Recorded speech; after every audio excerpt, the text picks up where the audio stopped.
জানেন মানুষ সবচেয়ে বেশি পছন্দ করে কাকে? তার পার্সোনালিটি। একটা মানুষের পার্সোনালিটি হচ্ছে তার সবচেয়ে বড় পরিচয়। If you don't have a good personality, মানুষ আপনাকে শ্রদ্ধা করবে কেন? মানুষ আপনাকে বিশ্বাস করবে কেন? করবে না। কারণ আপনি যত ভালো পার্সোনালিটি থাকবে, তার মানে হচ্ছে আপনি তত ভালো কর্মকাণ্ডগুলি করবেন। খারাপ আপনার কাছে আসার কোনো সুযোগ পাবে না।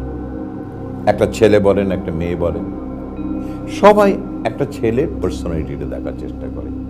একটা মেয়ের বেলায় একজন বস বলেন, যাই বলেন, পার্সোনালিটিটা দেখার চেষ্টা করে।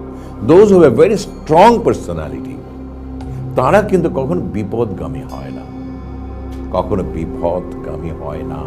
এবং তাদের কাছে কেউ অরুচিকর কোনো প্রস্তাব নিয়ে আসতেও সাহস পায় না। এবং যার পার্সোনালিটি ভালো, তার সর্বস্ব ভালো। সো আপনি সর্বদাই মনে রাখবেন, আপনার পার্সোনালিটি আপনার পরিচয়।